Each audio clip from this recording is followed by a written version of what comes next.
வணக்கம். இன்றைய முக்கிய நிகழ்வுகள். 12 அம்ச கோரிக்கைகளை வலியுறுத்தி நகராட்சி மற்றும் கொம்யூன் பஞ்சாயத்து ஊழியர்களால் நடத்தப்பட்ட கண்டன ஆர்ப்பாட்டத்திற்கு ஆதரவாக பேசிய திமுக மாநில அமைப்பாளர் சிவா வலியுறுத்தல். மத்திய அரசால் தாக்கல் செய்யப்பட்ட பட்ஜெட் மக்களுக்கு எதிரான பட்ஜெட் என குற்றச்சாட்டு. புதுச்சேரி சட்டமன்றம் அருகே இடதுசாரி கட்சிகளைச் சேர்ந்த 100க்கும் மேற்பட்டோர் கண்டன ஆர்ப்பாட்டம். புதுச்சேரி தற்காலிக பேருந்து நிலையத்தில் அடிப்படை வசதிகள் சரியாக அமைக்கப்படாததால் பொதுமக்கள் கழிவறையை திறந்த வெளியில் பயன்படுத்தும் அவலம். அப்பகுதி பொதுமக்கள் கண்டித்து தற்காலிக பேருந்து நிலையத்தை மாற்ற வேண்டும் என வலியுறுத்தி திடீரென சாலை மறியல் போராட்டத்தில் ஈடுபட்டதால் 1 மணி நேரத்திற்கும் மேலாக புதுச்சேரியில் பேருந்து சேவை முடக்கம். காரைக்காலில் பாப்புலர் ஃப்ரண்ட் ஆஃப் இந்தியா அமைப்பின் முன்னாள் நிர்வாகி வீட்டில் NIA அதிகாரிகள் 5 மணி நேரத்திற்கும் மேலாக சோதனை. NIA அதிகாரிகளின் சோதனையால் அப்பகுதியில் பெரும் பரபரப்பு. கேரள மாநிலம் வயநாடு நிலச்சரிவு சம்பவத்தில் உயிரிழந்தவர்களுக்கு புதுச்சேரி சட்டப்பேரவை கூட்டத்தொடரில் 2 நிமிடம் சட்டமன்ற உறுப்பினர்கள் மௌன அஞ்சலி. இனி விரிவான நிகழ்வுகள். நகராட்சி மற்றும் கொம்யூன் பஞ்சாயத்து ஊழியர்களின் கோரிக்கைகளை தீர்க்க அரசு முன்வர வேண்டும் என 12 அம்ச கோரிக்கைகளை வலியுறுத்தி நகராட்சி மற்றும் கொம்யூன் பஞ்சாயத்து ஊழியர்கள் நடத்திய போராட்டத்திற்கு ஆதரவாக பேசிய திமுக மாநில அமைப்பாளர் சிவா அரசுக்கு வலியுறுத்தியுள்ளார். நகராட்சி மற்றும் கொம்யூன் பஞ்சாயத்து ஊழியர்களுக்கு சம்பளம் மற்றும் பென்ஷனை புதுச்சேரி அரசு நேரடியாக வழங்கிட வேண்டும். 2016ஆம் ஆண்டு அமுல்படுத்தப்பட்ட 7வது ஊதிய குழுவின் நிலுவைத் தொகை வழங்கிட வேண்டும். ஓய்வு பெற்ற ஊழியர்களுக்கு வழங்கப்பட வேண்டிய பணிக்கொடைகள் உடனடியாக வழங்கப்பட வேண்டும் என்பன போன்ற கோரிக்கைகளை வலியுறுத்தி புதுச்சேரி நகராட்சி மற்றும் கொம்யூன் பஞ்சாயத்து ஊழியர்களின் கூட்டு போராட்ட குழு சார்பில் கண்டன ஆர்ப்பாட்டம் அண்ணா சிலை அருகே நடத்தப்பட்டது. இந்த ஆர்ப்பாட்டத்தில் சுமார் 300க்கும் மேற்பட்ட ஊழியர்கள் கலந்து கொண்டு கோரிக்கைகளை வலியுறுத்தி கண்டன கோஷங்களை எழுப்பினர். இதில் சம்மேளன செயலாளர் ஆனந்த கணபதி, நகராட்சி ஊழியர் மற்றும் தொழிலாளர் நலச்சங்க தலைவர் கலியபெருமாள், செயலாளர் வேளாங்கண்ணி தாசன், செய்தி தொடர்பாளர் கலைமாமணி, டாக்டர் நமச்சிவாயம் மற்றும் சக்திவேல், சீனு பிரபு மற்றும் வாரிசுதாரர்கள் சங்கத்தினர் கலந்து கொண்டு கோரிக்கைகளை வலியுறுத்தி கண்டன கோஷங்களை எழுப்பினர். மேலும் நகராட்சி ஊழியர்களின் போராட்டத்திற்கு புதுச்சேரி திமுக மாநில அமைப்பாளர் சிவா ஆதரவு தெரிவித்தார்.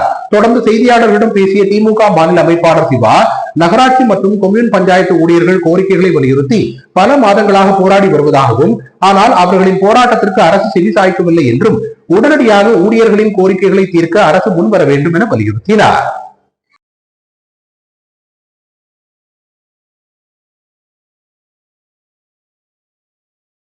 மத்திய அரசால் தாக்கல் செய்யப்பட்ட பட்ஜெட் உழைக்கும் மக்களுக்கு எதிராக தாக்கல் செய்யப்பட்ட பட்ஜெட் என குற்றம் சாட்டி இடதுசாரி கட்சிகளை சேர்ந்த 100க்கும் மேற்பட்டோர் புதுச்சேரி சட்டமன்றம் அருகே கண்டன ஆர்ப்பாட்டத்தில் ஈடுபட்டனர். மத்திய அரசின் நிதிநிலை அறிக்கையில் புதுச்சேரி மாநிலம் புறக்கணிக்கப்பட்டதற்கு கடும் கண்டனம் தெரிவித்து ரங்கப்பள்ளி வீதி, மிஷன் வீதி சந்திப்பிலிருந்து ஊர்வலமாக புறப்பட்டு சட்டமன்றம் முன்பாக CPI, CPM, விடுதலை சிறுத்தைகள் கட்சி மற்றும் CPI-ML கட்சியினர் கண்டன ஆர்ப்பாட்டத்தில் ஈடுபட்டனர். இந்திய கம்யூனிஸ்ட் கட்சியின் மாநில செயலாளர் சலீம் தலைமையில் நடைபெற்ற இந்த போராட்டத்தில் இந்திய கம்யூனிஸ்ட் கட்சியின் சார்பில் முன்னாள் அமைச்சர் விஸ்வநாதன், மாநில துணை செயலாளர் சேது செல்வம், தேசிய குழு உறுப்பினர் தினேஷ் பொன்னையா, மார்க்சிய கம்யூனிஸ்ட் கட்சியின் மாநில செயலாளர் ராஜாங்கம், செயற்குழு உறுப்பினர் பெருமாள், மூத்த தலைவர் முருகன், சீனிவாசன், விடுதலை சிறுத்தைகள் கட்சி தேவபொழிலன், பொதிகை உழவன், தமிழ்மாறன், மார்க்சிஸ்ட் லெனினிஸ்ட் கட்சியின் மாநில செயலாளர் புருஷோத்தமன், முருகன், அருள் உள்ளிட்ட ஏராளமானோர் கலந்து கொண்டு கண்டன கோஷங்களை எழுப்பினர். புதுச்சேரியில் தற்காலிகமாக அமைக்கப்பட்டுள்ள பேருந்து நிலையத்தில் அடிப்படை வசதிகள் ஏதும் இல்லாததால் பொதுமக்கள் திறந்த வெளியை கழிவறையாக பயன்படுத்தும் அவல நிலை ஏற்பட்டுள்ளது. இதனை கண்டித்து அப்பகுதியை சுற்றியுள்ள பொதுமக்கள் திடீரென புதுச்சேரி பேருந்து நிலையத்திலிருந்து வெளியே வரும் ஒரு பேருந்தையும் வெளியே விடாமல் மறித்து சாலை மறியல் போராட்டத்தில் ஈடுபட்டதால் 1 மணி நேரத்திற்கும் மேலாக புதுச்சேரியில் பேருந்து சேவை முடங்கியது. புதுச்சேரி புதிய பேருந்து நிலையத்தில் ஸ்மார்ட் சிட்டி திட்டத்தின் கீழ் கட்டுமான பணிகள் மேற்கொள்ளப்பட்டு வருவதால் 3 மாத காலத்திற்கு தற்காலிகமாக கடலூர் சாலை AFT மைதானத்தில் பேருந்து நிலையம் மாற்றப்பட்டு இயங்கி வருகிறது. ஆனால் இந்த பேருந்து நிலையத்தில் அடிப்படை வசதிகள் எதுவும் செய்யப்படாமல் அவசர கதியில் மாற்றப்பட்டதால் பொதுமக்கள் கடுமையான பாதிப்புக்கு ஆளாகி வருகின்றனர். மேலும் இந்த தற்காலிக பேருந்து நிலையத்தை சுற்றி தாவீதுபேட்டை, ரோடியர்பேட் மற்றும் வாடரப்பேட்டை ஆகிய பகுதியில் சுமார் 1000க்கும் மேற்பட்ட குடியிருப்புகள் உள்ளன. இந்நிலையில் தற்காலிக பேருந்து நிலையத்திற்குள் பேருந்துகள் வந்து செல்லும் பொழுது புழுதிகள் பறப்பதால் அப்பகுதி மக்கள் கடுமையாக அவதிக்குள்ளாகியுள்ளனர். மேலும் தற்காலிக பேருந்து நிலையத்தில் கழிவறைகள் சரியாக அமைக்கப்படாததால் திறந்த வெளியை கழிவறையாக பொதுமக்கள் பயன்படுத்தி வருகின்றனர். இதனால் கழிவு நீர்கள் குட்டை போல் தேங்கி கடுமையான துர்நாற்றம் வீசுவதால் தொற்றுநோய் பரவும் அபாயமும் ஏற்பட்டுள்ளது. இதனை கண்டித்தும் உடனடியாக தற்காலிக பேருந்து நிலையத்தை மாற்ற வேண்டும் என வலியுறுத்தியும் அந்த பகுதி மக்கள் பேருந்து நிலையத்தை முற்றுகையிட்டு ஒரு பேருந்து கூட வெளியில் செல்லாத அளவிற்கு சிறைப்பிடித்து போராட்டத்தில் ஈடுபட்டனர். இதனால் பேருந்துகள் எங்கும் செல்ல முடியாமல் ஆங்காங்கே நிறுத்தப்பட்டது. சுமார் 1 மணி நேரத்திற்கும் மேலாக நடைபெற்ற இந்த போராட்டத்தால் புதுச்சேரியில் பேருந்து சேவை முடக்கப்பட்டது. இதனை அடுத்து சம்பவ இடத்திற்கு விரைந்து வந்த போலீசார் மறியலில் ஈடுபட்ட பொதுமக்களிடம் சமாதான பேச்சுவார்த்தை நடத்தினர். அப்போது உடனடியாக நடவடிக்கை எடுக்கப்படும் என்று உறுதி அளிக்கப்பட்டதன் பேரில் பொதுமக்கள் தங்களது போராட்டத்தை கைவிட்டனர். அதன் பிறகு போக்குவரத்து சரி செய்யப்பட்டு பேருந்து நிலையத்திலிருந்து பேருந்துகள் இயக்கப்பட்டன. பொதுமக்களின் இந்த திடீர் மறியல் போராட்டத்தினால் சிறிது நேரம் பேருந்து நிலையம் அருகே பரபரப்பு நிலவியது.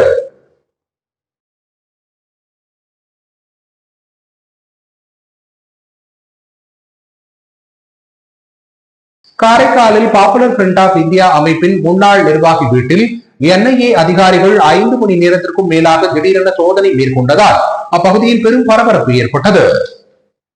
காரைக்கால் மாவட்டத்தில் உள்ள சுண்ணாம்புக்கார வீதியில் வசித்து வரும் அஷ்ரப் அலி என்பவரது வீட்டில் NIA அதிகாரிகள் காலை 6 மணி முதல் சோதனையில் ஈடுபட்டு 5 மணி நேரத்திற்கும் மேலாக சோதனை நடத்தினர். அப்பொழுது காரைக்கால் மாவட்ட போலீசார் அப்பகுதி முழுவதும் பாதுகாப்பு பணியில் ஈடுபடுத்தப்பட்டிருந்தனர். மேலும் 5 மணி நேரத்திற்கும் மேலாக நடைபெற்ற NIA அதிகாரிகளின் சோதனையில் செல்போன்கள் மற்றும் முக்கிய ஆவணங்களை எடுத்துச் சென்றதாக தகவல்கள் வெளியாகியுள்ளன. இந்நிலையில் NIA அதிகாரிகள் சோதனையில் ஈடுபட்டதால் அப்பகுதியில் பெரும் பரபரப்பு ஏற்பட்டது.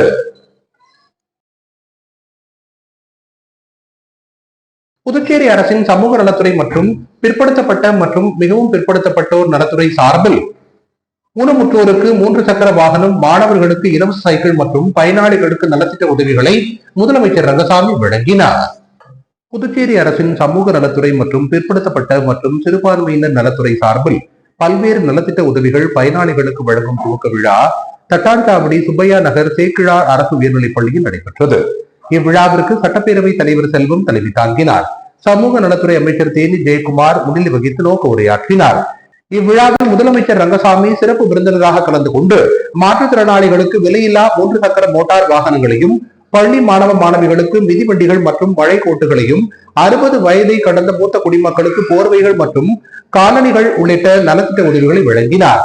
விழாவிற்கான ஏற்பாடுகளை சமூக நலத்துறை இயக்குனர் ராகினி, சமூக நலத்துறை துணை இயக்குனர் ஆறுமுகம் மற்றும் சமூக நலத்துறை அதிகாரிகள் சிறப்பாக செய்திருந்தனர். விழாவில் பேசிய முதலமைச்சர் ரங்கசாமி, இந்த அரசு பொறுப்பேற்றதிலிருந்து அனைத்து திட்டங்களையும் உயர்த்தி வழங்கியது மட்டுமல்லாமல் காலத்தோடு வழங்கி வருவதாகவும், நமது அரசு மக்களுடைய அரசு, மக்களுக்கான திட்டங்களை செயல்படுத்துகின்ற அரசு என்றும், டெல்லிக்கு ஏதாவது கூட்டத்தில் கலந்து கொள்ள செல்லும் போது அங்கு அதிக நலத்திட்டங்களை மக்களுக்கு செய்யும் அரசு புதுச்சேரி அரசுதான் என்று கூறுவார்கள். ஏழை எளிய மக்களுக்கான அரசு இந்த அரசு என பேசினார். நிறைவாக சமூக நலத்துறை இயக்குனர் ராகினி நன்றி கூறினார். தேவையான திட்டங்கள் அனைத்தையும் நம்முடைய அரசு சிறந்த முறையில் செயல்படுத்தி வருகின்றது. நீங்க பார்க்கலாம், இப்ப இந்த அரசு பொறுப்பேற்ற பிறகு காலத்தோடு அந்தந்த நலத்திட்ட உதவிகளை உயர்த்தி வழங்கியது மட்டுமல்ல, காலத்தோடு வழங்கி வருகின்றது. முதியோருடைய உதவித்தொகையாக இருந்தாலும் சரி, மாணவ செல்வனுக்கான மிதிவண்டி, இலவச மிதிவண்டியாக இருந்தாலும் சரி, நம்முடைய மாற்றுத்திறனாளிகளுக்குரிய 3 சக்கர வாகனங்கள் இதையெல்லாம் இப்பொழுது காலத்தோடு வழங்கி வருவதை நீங்க நன்றாக பார்த்தது, இதனால அறியலாம். அந்த என்னுடைய அரசு மக்களுடைய அரசு, மக்களுக்கான திட்டங்களை செயல்படுத்துகின்ற அரசு. பொதுவாக என்ன சொல்லுவாங்க, நலத்திட்டங்கள் அதிகமாக செய்து கொடுக்கின்ற ஒரு அரசு புதுச்சேரி அரசு. நீங்க டெல்லியில பார்த்தீங்கன்னா சொல்லுவாங்க, ஏதாவது கூட்டத்துக்கு போகும்போது சொல்லுவாங்க, நலத்திட்டங்களை அதிகமாக செய்கின்ற ஒரு அரசு புதுச்சேரி அரசு அப்படின்னு சொல்லுவாங்க. இன்னும் கூட ஏழை எளிய மக்களுக்கான நலத்திட்டங்கள் அத்தனை சிறந்த முறையில் அரசானது செயல்படுத்தி வருகின்றது.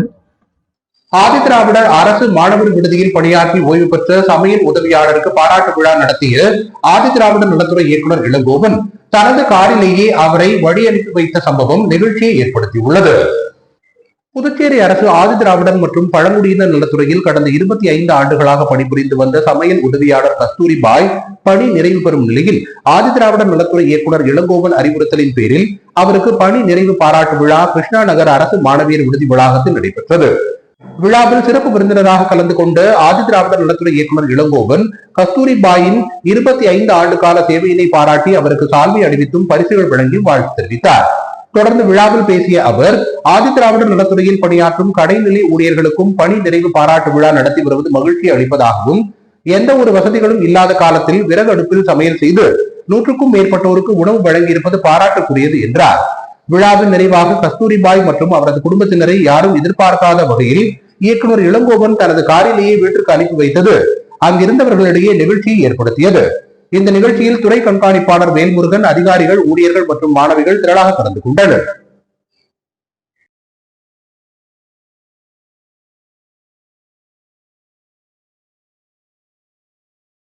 தேசிய டெங்கு விழிப்புணர்வு மாதத்தை முன்னிட்டு புதுச்சேரி இந்திரா காந்தி விளையாட்டு மைதானத்தில் நடைபெற்ற டெங்கு நோய் தடுப்பு விழிப்புணர்வு பேரணியில் மதர் தெரேசா பட்ட மேற்படிப்பு நிறுவனத்தைச் சேர்ந்த 400க்கும் மேற்பட்ட மாணவ மாணவிகள் பங்கேற்றனர்.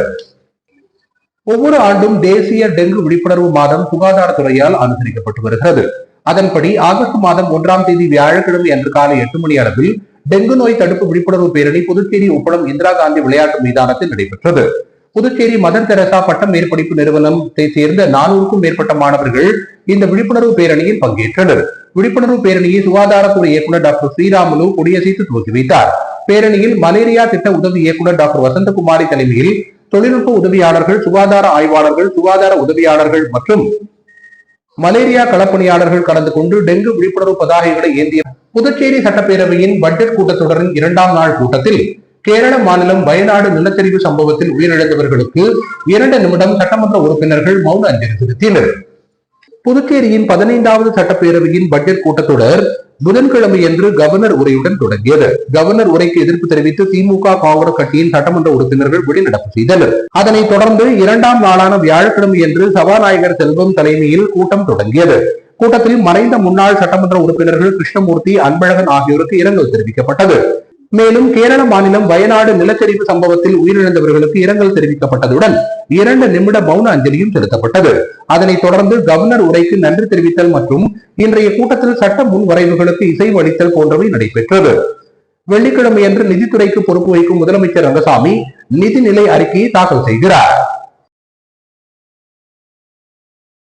கேரள மாநிலம் வயநாடு நிலச்சரிவு சம்பவத்தில் உயிரிழந்தவர்களின் குடும்பத்தினருக்கு 25,000 ரூபாயினை நிவாரண உதவியாக வழங்கிய அதிமுக மாநில துணை அமைப்பாளர் வையாபுரி மணிகண்டன் அனைத்து தரப்பு மக்களும் வயநாட்டில் பாதிக்கப்பட்டவர்களுக்கு உதவ முன்வர வேண்டும் என கேட்டுக் கொண்டுள்ளார். கேரள மாநிலம் வயநாடு பகுதியில் பெய்த கனமழையினால் நிலச்சரிவு ஏற்பட்டது. இதில் 300க்கும் மேற்பட்டோர் மண்ணில் புதைந்து உயிரிழந்தனர். மேலும் பலர் காணாமல் போயுள்ளனர். இவர்களை மீட்கும் பணியில் தேசிய பேரிடர் மீட்புக் குழு தொடர்ந்து ஈடுபட்டு வருகிறது. இந்நிலையில் வயநாடு நிலச்சரிவில் உயிரிழந்தவர்களின் குடும்பங்களுக்கு நிவாரண உதவி வழங்க வேண்டும் என்ற கோரிக்கை வலுவாக எழுந்துள்ளது. அதன்படி பல்வேறு தரப்பினரும் நிவாரண உதவிகளை வழங்கி வருகின்றனர்.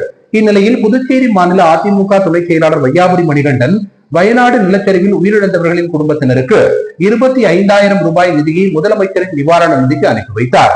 தொடர்ந்து இது குறித்து அவர் கூறுகையில், பேராபத்து நேரங்களில் ஒருவருக்கொருவர் உதவ முன்வர வேண்டும். அதன்படி அரசு ஊழியர்கள், அரசியல் கட்சியினர், சமூக ஆர்வலர்கள், பொதுமக்கள் என அனைத்து தரப்பு மக்களும் வயநாடு பகுதி மக்களுக்கு உதவ முன்வர வேண்டும் என கேட்டுக்கொண்டார். பத்திரிகை ஊடக நண்பர்கள் அனைவருக்கும் பணிவான வணக்கத்துடன்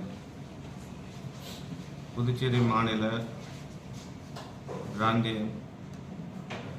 மாகியை ஒட்டியுள்ள கேரள பகுதியில் வயநாடில் நிலச்சரிவில் 11 உயிர்கள் பலியாகிவிட்டன. மேலும் பல்லாயிரம் மக்கள் தங்களுடைய வீடு அனைத்து விதத்தை இழந்து உணவுக்கே கஷ்டப்படுகின்ற சூழ்நிலையில் தற்போது நிலை வருகிறது. இந்த நேரத்தில் புதுச்சேரி மாநில மக்கள் அனைவருக்கும் என்னோட பணிவான வேண்டுகோள்,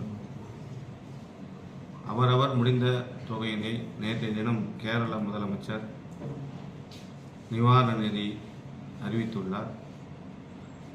அந்த அக்கௌண்டில் அவர்கள் முடிந்த தொகையினை கேரள மக்கள் நலன் கருதி நம் சகோதரத்துவ இந்திய மக்களுடைய ஒற்றுமையும் நிலைநாட்ட வேண்டிய இந்த நேரத்தில் அவர்களுக்கு அனைவருக்கும்